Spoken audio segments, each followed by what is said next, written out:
Lloyd Shoemaker, your host, and this is our head football coach over here, Bill Nees, if you didn't already know that. Brand new season, brand new team in most cases, Bill. You came off of a great win Friday night, being up against a Toledo team who the first half pretty much dominated it from an offensive standpoint. Came back and won that ball game 42-21. What was the difference? There's a couple things that were a difference. I think number one, we were able to get the ball moving on offense. I think once we got into the rhythm on offense, I think our big plays helped us out. I think number two, our special teams remained solid throughout the whole game, which was another plus for them. And I think the big thing is our defense kind of got adjusted. We hadn't gone into the game anticipating that they were going to run a ton of option because they hadn't shown a ton of option. But once they got the option working a little bit, I mean, they just decided they're going to go with it. And once we were able to get our bearings, we had to start thinking a little bit more like defending an option team, which means you have to do more than one thing. Mm-hmm. And so once we were able to get a couple change of paces in and do a couple things differently, then we were able to slow them down, get them guessing a little bit on offense. And I think those three things all allowed us then to get in the fourth quarter of the game. And once the fourth quarter hit, I thought the conditioning of our football team hit pretty well too. I think that was pretty obvious, toward the end of the third, beginning of the fourth, where things started to, and I know momentum had a lot to do with it, but I think our guys kept getting stronger and stronger, and I think they had a couple guys cramp up, which caused a couple guys to go both ways. They were big offensive linemen and trying to play defense, and that's not good. No, you're right. And I neglected to tell you who our sponsor is for the Coaches Show this year. It's First Choice Paint and Body Shop, located right here in Piqua on North 25A. Be sure and stop in there if you've got a ding in your car and you want to get it fixed. A couple of things, Coach, I want to mention. First of all, I understand over the weekend it was announced that you have now tied the record for the most wins at Piqua by an active coach. Congratulations. Thank you. I know that that doesn't always mean a lot to you, but if you had a Cupie for every win, it would be nice, wouldn't it? That'd be nice. They didn't say who you were tied with. Is it Wirtz? Yeah. Wirtz? Coach Wirtz. Okay, good enough. The first half, unofficially, I counted them up approximately 50 offensive plays from Toledo. We only had 37. So the defense was out there quite a bit for us, wasn't it? Yeah. And a couple of things we talked about in the first half that we weren't real happy with was we reverted a little bit to what we did last year, and that is we play well on first and second down, and then we allowed them to convert on third downs. And in the first half, we allowed them to convert 5 times on a third and more than 10. And that's just something that if you're working so hard on defense on first and second down to make it happen, you can't just give up that 3rd and 10 because you just continue to build momentum. And that's what you have to do to get off the field, to get rid of those third downs. It seemed like there was a little bit of confusion on coverage on those 3rd and 4th downs. It seemed like they had a wide receiver that was opener way too often instead of coming up and getting in his face on the line. Well, we weren't playing. It's really hard against an option team, even when they run a little bit of option. It's very hard to play man coverage against it because what happens is as soon as they get those 2 outside people running off, you get 2 defensive backs turning their backs to the play and gone. And as soon as that thing pitches, then you've got 1 defender running the alley, and that's it. So we really had to keep everybody, in a zone concept, in a zone shell in front, trying to keep everything in front so then we could break on the ball or break on the option. Officially on the stats, their third down efficiency was 3 out of 11 and 2 and 4 on 4th down, and we were 7 of 12 and 1 of 2 on the conversions there. The first half ended up at 14-7. Boy, I tell you, the igniter, Nate Honeycutt, bless his heart, he just, I don't know how many tackles he broke. But you talk about a guy who was not going to go down, who did not give up, who not allowed his feet to stop moving. So many times in the pros and in college, you see these receivers, they get hit by one guy and the next guy's going to hit them as they're going down because they're getting out of the way. Yeah. He was not going down. No, he wasn't. And then, the great thing about what Tate's been doing this year as opposed to his sophomore and junior year, and you got to remember he's been an all-conference performer, first team for the last 2 years, but he's always had yet more potential. We've been trying to get him to that next level, and I think this year he came in really with that concept he was going to do it. And not only is he going to try to do it on offense, but last week when we played Springboro, he only only had one ball thrown to him, but he literally forced himself into the game with his punt returns, his kickoff returns, his blocking, and with other intangibles that a lot of times you don't see. And we made a big deal out of in the film room, to make sure that he knew, because sometimes those receivers, if they don't get enough balls thrown to them, if they don't get this and this and this, they they tend to feel like they're not part of the game. But our receivers have to understand that that's just one small part of the game. That there's a lot of things you can do.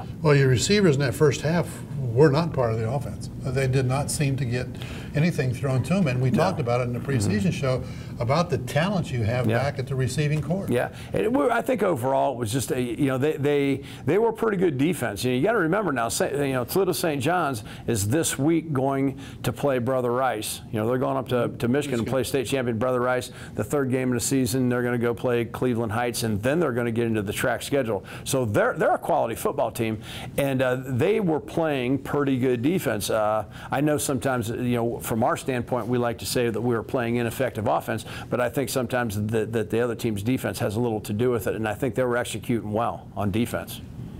How did you grade out the quarterback, Rupert?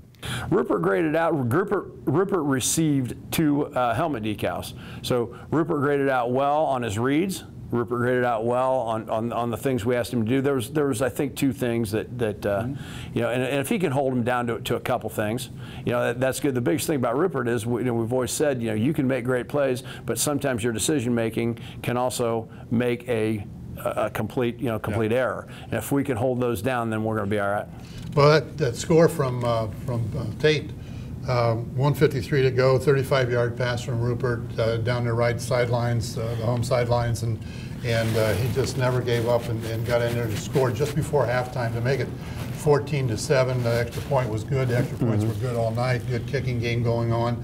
You went in at halftime. You came back out with the same momentum, and you got the ball. Yep. And that's the perfect formula. Yep. The perfect formula is get a little momentum, get in there, because again, and the nice thing about that is we kind of finished the half with the ball, although not technically completely, but we finished the second half with the ball, and then as you're doing that, you deal with how many chances you want to deal with, because you're going to get that ball coming out. We kept the momentum. Coaches did a great job of just, really, we didn't make a lot of adjustments. What we did was we reassured our people that we're going to continue to do what we had practiced all week, but we're going to do it better. And we talked to our players about that before. Sometimes you get behind the game and the players want to come in and they kind of turn into fans sometimes. And they come into the game and they say, hey, we got to change everything. It's not working. And I said, there's going to be some times where we have to sit you down and tell you that the honest truth is that your performance is the thing that's not working. Yeah. That we've got to just get better with what we're doing with our tackling. We got to get better with our blocking. We got to get better with our execution. Well, the plan is good. The execution is not. If the execution is equal to the plan, then you're in good shape. And and there's some times where we got to come in and say, hey, this isn't working. As coaches, we need to change what we're doing. And that wasn't the case this time. It was just, they needed to do it. It'll be time where we'll have to do it too. Well, but the first game of the season, you've had practice, you've had the scrimmages. Those are, you blow the whistle, you talk to the guys. This is what you're not doing right. This is what you got to do better. But you can't just stop the ball game. Yeah. It's different. And by the way, congratulations. I think that is probably the earliest in the season that you've ever had a flag thrown against you on the sidelines. Yeah, I've heard. What was with that? I don't know if I've made it past one play before. The refs, they kind of wanted to make a point that they wanted everybody back and they wanted room, and so they hit the thing right off the bat, and then that kind of keeps you back from that point on. It gives you a little more cognizant of it. But there's another way you can do that. You can turn around and look at you and say, hey, coach, back him up or I'm going to flag you. I would think so. Yeah. But because it does. I mean, you're in a mode. You've got things going on. You've got plays going in and out. You're listening to the other coaches, and all of a sudden here's this distraction. Yeah. And you have to lose your focus for a little bit. Well, we try to get off the field. There's some times where because people are no huddling and stuff, there's times where you have to get out there and yell something to somebody to make an adjustment, and then we all know that as the play starts, we're going to get off the field. We understand that part, and the referees are concerned that if we're on the field and the play goes on, that they're going to hit somebody up and down the field. And we do our best to get to get back and stuff, but we'll follow along with it. I remember one year asking you about how you got away with being out on the field, and your reaction was, "It's my field." Well, it wasn't Friday night. It all depends.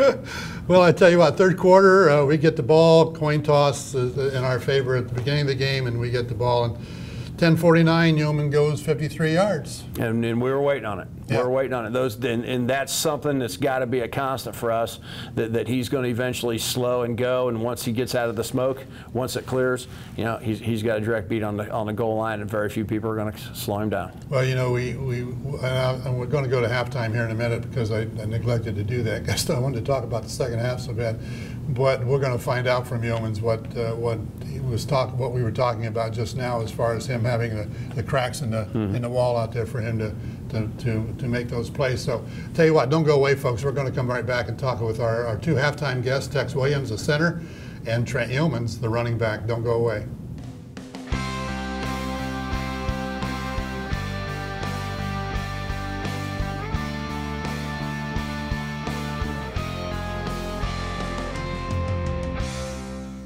Okay, welcome back, everybody. This is our halftime show brought to you by Coverman Staley Dickerson Insurance. They have 3 offices, one in Troy, one in Covington, and one in downtown Piqua. They're an independent insurance agency. You need to talk to them. With me today at halftime, we've got 2 of the guys from the offensive side of the football for the Piqua Indians. We got Tex Williams over here on my left. He's the starting offensive center. And this guy over here on my right, if you can see him because he's so fast moving back and forth, is Trent Yeomans, the guy who runs the football through the holes that these big guys make for him. Tex, let's talk about a little bit about your job and what you do on the offensive line. You're the center. You're sort of like the clock of the organization. Nothing happens until you snap the ball, no matter what the quarterback says, right? Right. Have you ever not snapped it when you're supposed to? I have a couple times in practice. I did a couple times last year in season, but I haven't had that mistake this year yet. You're the only starting offensive lineman back off of the team from last year. Is that correct? Yes, sir. Now, your job, you got a new quarterback this year. Rupert is in there instead of Monin last year. Monin was a much bigger guy, almost your size, maybe a little taller. What's it like having a smaller quarterback as compared to having a larger quarterback? Well, I got to tone down the snaps a little bit because, I mean, occasionally I get ahead of myself and they'll go high. Either that or Rupert sometimes bobbles them because they're coming back pretty fast. So I got to tone them down a little bit and control more of what I do. Yeah, you have to adjust to the quarterback in his hands. It's all the shotgun. You guys don't go under center at all anymore, do you? We haven't shown much of it this year, like in a game or anything, but we've been working it in practice and we've been working under center a little bit. What did you think about the game Friday night? I know we came out of that one 42-21 victory. First half, we didn't really do much offensively. Defensively, we were out there a lot. What was the difference in your mind between the first half and the second half from an offensive lineman standpoint? First half, I was getting a little frustrated with the linemen and myself because we weren't really executing our blocks too well.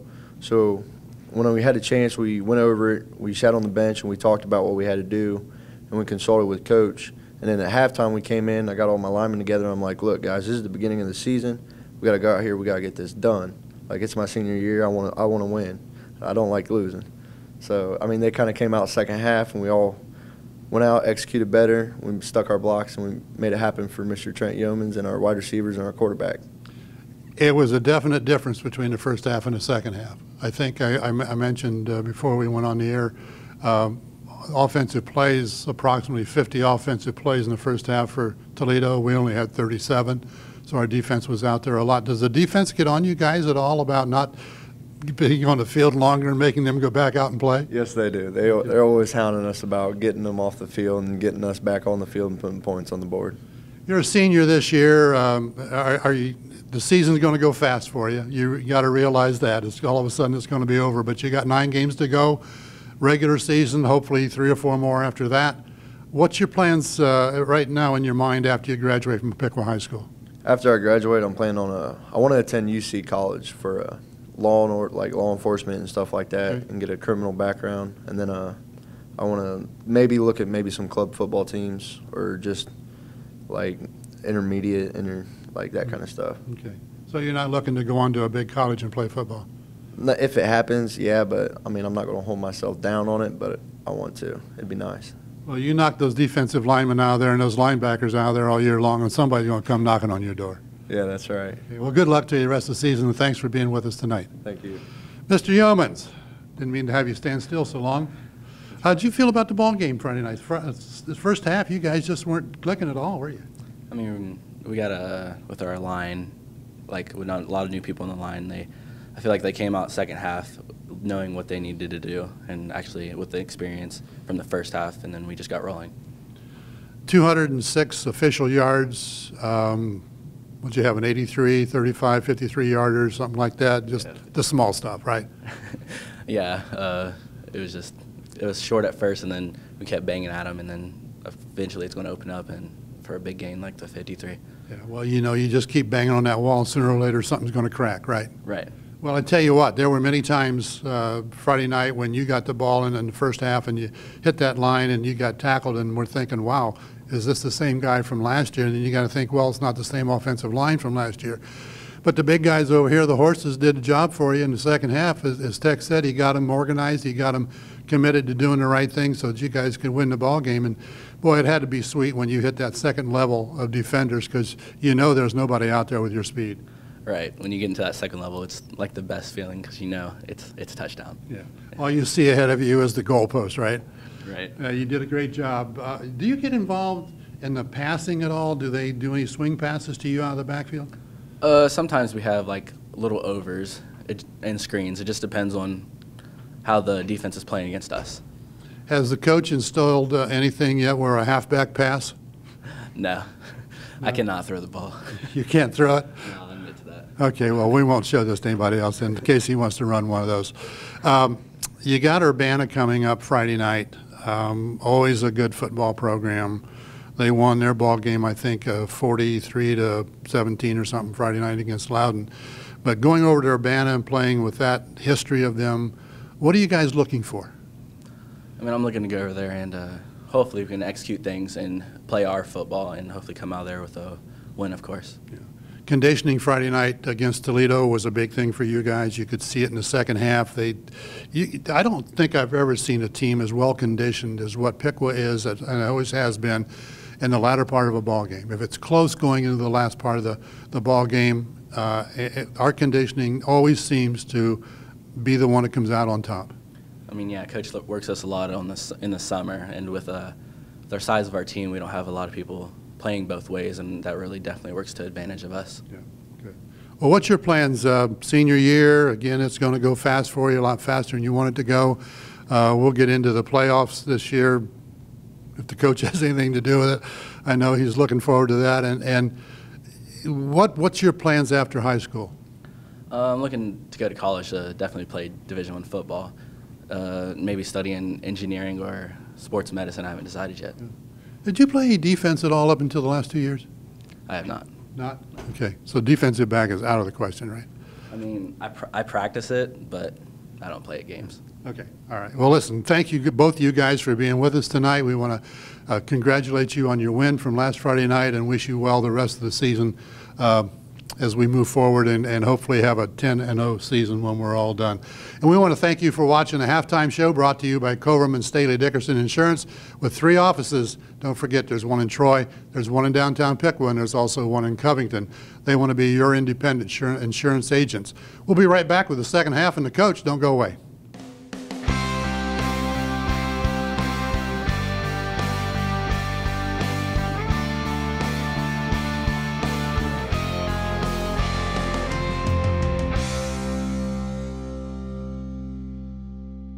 Hello everyone, I'm Lloyd Shoemaker. I want to encourage you to watch a very special sports show on Channel 5 in the coming days.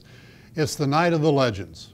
We had 5 of the former Piqua High School graduates who played in the NFL Football League back for a very special reunion on a Saturday night dinner. We want you to be sure and watch that, appreciate what they brought to the program, and we want to thank those people that put it together. It was a very special evening, and we hope you enjoy the show.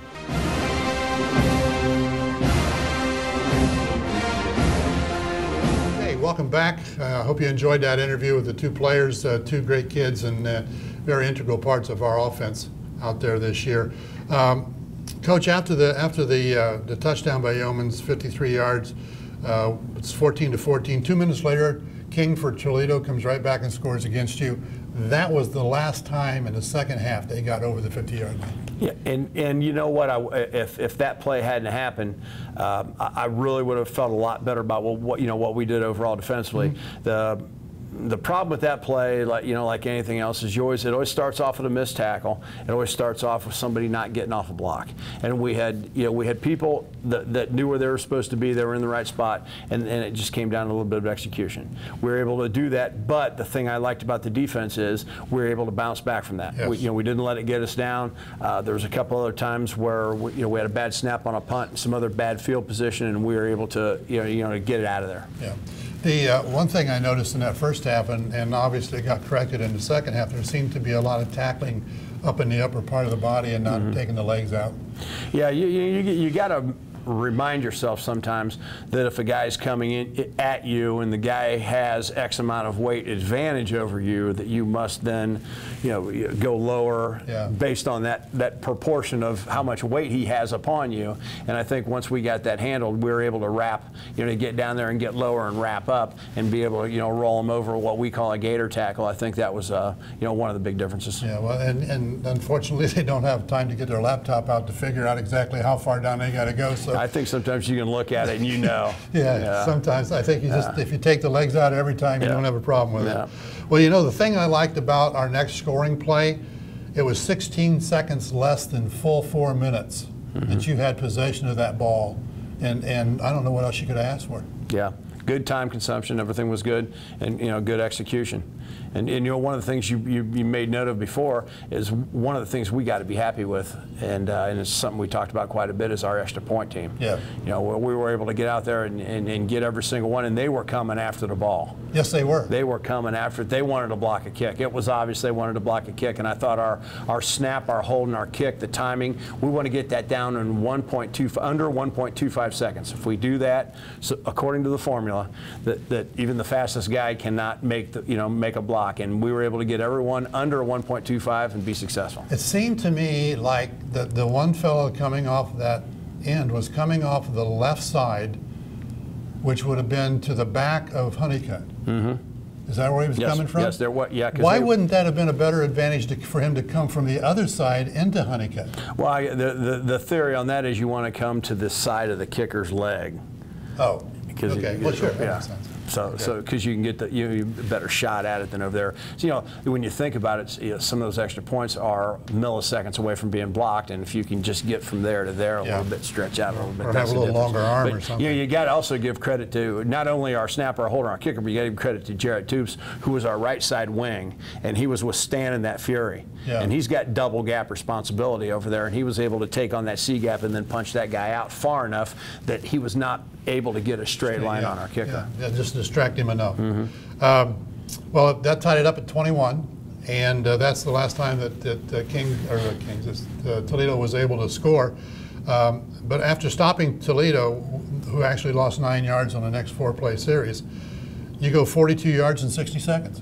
You just had a 4-minute series. Now you had a 60-second series. That's the kind of ball club you are. Yep, that is. And like we talked about earlier, we've got about 16 kids that can play offense, and we can put a 4 or 5 receiver set together and throw the ball around. We can put 2 or 3 running backs back there and run the football for power. We can also have some breakaway speed when we run the football, and at any given moment, Rupert can take off from anywhere and make a lot of people miss tackles. The Yeoman went that time 32 yards. That was part of his 206 yards on the night. First half, you'd have never thought he was going to get 206, but the kid is just unstoppable. We talked about this in the preseason. When he gets into that second level, you aren't going to catch him. No. Not at all. And we talked about the wide receivers earlier. One of the things that I noticed was when you went to a 3 wide receiver set on the right side, and then you had Bachman over here at 6'5" against a defensive back who looked like he was 5'7", and maybe a sophomore. The way he was playing Bachman, he just got the ball out to him 3 or 4 times over there, didn't he? Yeah, we were able to get Colton probably a little bit more involved than other receivers. He's our single receiver side guy most of the time. We're able to just whip it out there and let him. He gets out there and like you said, there's not many corners that can deal with a 6'5", 195-pound guy. Yeah. Well, I was looking at him and talking to him in here before we got on the air with the show, and he has certainly bulked up. Oh, he's hit the weight room. He's embraced the weight room, to say the least. Yeah. Well, that with that 40 or 32-yard jaunt by Yeomans, we're now 28-21. Another nice drive started late in the third, ended in the fourth with tips. And boy, he's a bigger kid than I thought too. Mm-hmm. He's 6'1", 190 some pounds. He's almost 200 pounds. Yeah. Yeah, I didn't realize he was that large. Yeah, he's a big kid, and he runs with a forward lean. That if maybe football fans can remember a guy by the name of Larry Zonka, who had a forward lean when he ran, and you just knew he was never going to lose a yard. Yeah. He was always going to hit somebody and go forward, and Darian has that type of running style. Well, in the that was a nice drive that started late in the third into the fourth. Tips scores a 4-yard run. The point's good. It's now 35-21. Another fumble by Toledo. They had 3 or 4 on the night, I think. Mm-hmm. It's our ball at the 22. Rupert's 1-yard run, and it's 42-21, and that was our final. Mm-hmm. Yeah, and it was a big night all the way around. Like I said, probably the passing game was not as explosive as we thought, but one of the nice things we come in and I look at the grade sheets, and all 4 of our starting receivers received helmet dots for their blocking.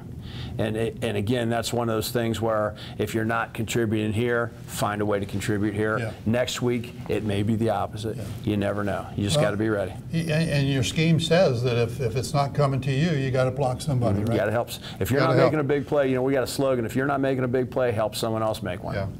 Passing for the night was 10 out of 17 for 95 yards. Not a lot of yards, but again, I thought he did a pretty good job. On pace to maybe throw for 1,000, 1,200 yards. A couple of things I noted in the stats off of the GWalk website was our total yards 445 against 329. Mm-hmm. That's a pretty good number. Rushing yards 350 out of the 445 with 206 going to Yeomans. Third down efficiency, we talked about those earlier. Turnovers, you only coughed it up once. Yep. It was a good night. As far as our team goals, we have team goals, and if the fans don't know how our helmet system works with our decals that we put on our helmet, the little dots, anybody on offense, we have 6 goals on offense, 6 goals on defense. And our offense this past week, they received 5 of 6 dots.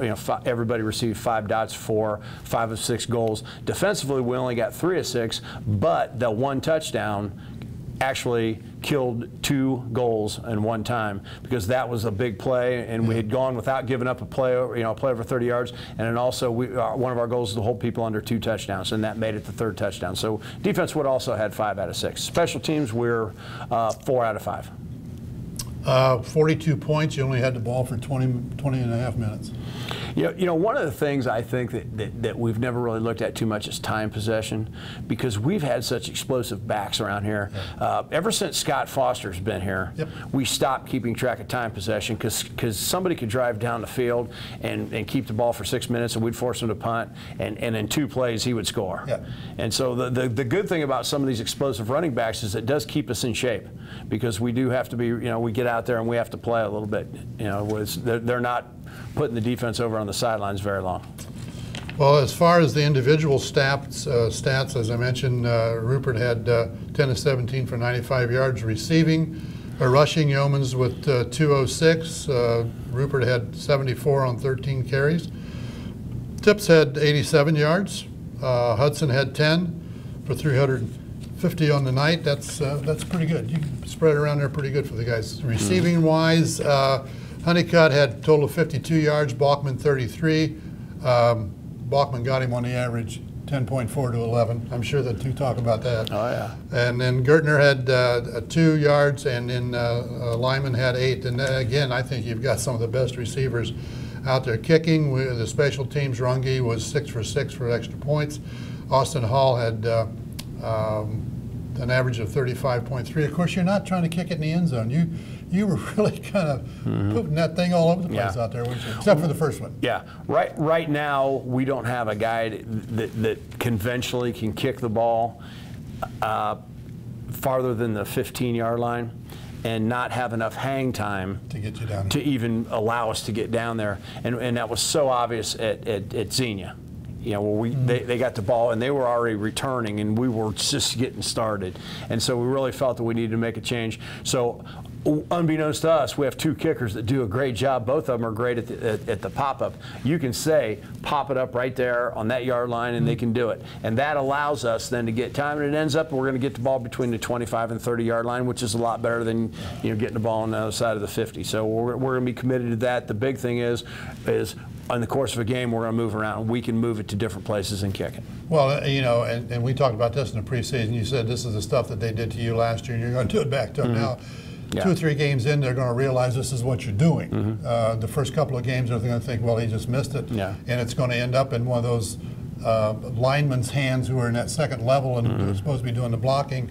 And a couple of times Friday night, that's what happened, and they just dropped. They didn't know what to do with it. Yeah, and eventually people start putting some people up there where they belong, and then that's where we can go ahead and gun that thing down to the 15.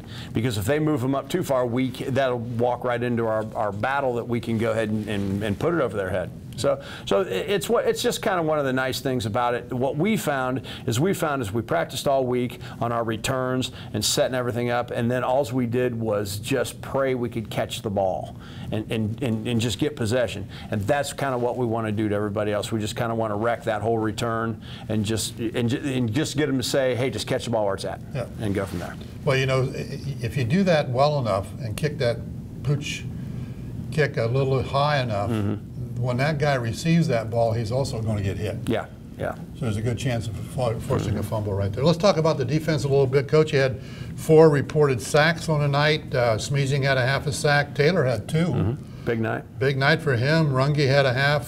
Fries had a half. And that's your 4. Good night. Toops had a total of 8 tackles altogether, 6 solos, along with Cole, the Southmore Cole. Did a great job out there. You know what? Between our 2 corners, I think Andrew had 5 solos. I think G-Walk had him down for 6. I had him down for 5, but he had 5, and Dylan actually had 8 solos. So we're talking about double digits tackles for our 2 corners, and that's basically coming up. And those guys running those hitches, and I'll tell you what, they run the hitches. But if you can put them on the ground, everything's fine. The problem you have is when a hitch turns into a touchdown because the guy comes up, whiffs, and misses the tackle. And so I was really happy with the way our corners tackle. Well, you had to be happy with the way everything turned out, especially in the second half. The defense played well. The offense played better. Your conditioning, all the griping and everything about the hot summer and working out and running and lifting and all that stuff, it just pays off. They understand after a while, don't they? Yeah, it did. And that week, it was a miserable week too out there. I mean, it was almost 90 on the turf every day. And it was miserable, and the sun was beating down on everybody. But we got our work in, and it paid off. Some scores from around the state that I picked out 3 that kind of surprised me. Hilliard Darby 42-21 over Northmont. St. Mary's 71-21 over Sydney. That's a stunner. That is. And I almost thought it was a mistake, but I saw it several places. Then Julienne taking care of Troy 42-7. Yeah, from what I understand, Chaminade Julienne is a very experienced, good football team, and Troy's probably got I think they have a lot of young kids coming in. The St. Mary's thing was just staggering because I think they had I thought I saw on the stat sheet that they had almost 700 yards of total offense. Oh my God. And they're not known as a passing football team. Was most of that passing? No, I'm saying I'm looking at the fact they probably rushed for maybe 550, 600 yards. So that's incredible. That was an incredible display of offense. That'll cut down the attendance in Shelby County. Yeah, yes, it will. Yeah. Next week we got the Hill Climbers over in Urbana. That game, according to everything I can figure out, it starts at 7:30. That's our only game that starts at 7:30 this year. All their games the rest of the season start at 7:30 over there. Over there, yeah. This is our only 7:30 game. Yeah. 43-14 winner over Loudon. What do you know about them so far? Well, the biggest thing that you know about Urbana, as soon as you talk to anybody, is they've got a quarterback and they've got 2 receivers that have been, I think, 3 or 4 year starters. And the team is just built around those 3 guys. They threw for almost 3,000 yards last year. The one receiver has 63 catches. The other receiver has 53 catches for the year last year. And they are very potent with the offense. The quarterback's a 6'3", 200-pound kid, and sits back there and shotgun and throws it to him. So we're going to have to, really get under our lanes and stuff. Defensively, they run a 3-3 stack, which is just blitz, blitz, blitz. It's a different type of defense than we've played against, but we've really done a good job, I think, practicing against it for a lot of the summer. Well, it sounded like when I was talking to Tex that you guys are pretty well prepared for how you're going to handle that up from the offensive line standpoint. Yeah. And who's got the assignments and what they're going to do. So. Yeah, we early on in June have usually we wait and we play against basic defenses, and then if something new comes on, we deal with it. But we already knew that we had Urbana and Lima Senior coming up back to back, both 3-3 stack defenses. So we put a ton of time in it. All right. Well, listen, Coach. Good luck Friday night over Urbana. Game again starts at 7:30, folks. If you're going to go over there, we hope you'll watch the Coaches Show on Channel 5, and we want to thank our Coaches Show sponsor, First Choice Paint and Body Shop here in Piqua, Ohio, located on North 25A, right near the highway. You can't miss them. If you got a ding in your car, you want to take it there and get it fixed. Coach, thanks for being with us tonight. Thank you. And we will see you next time.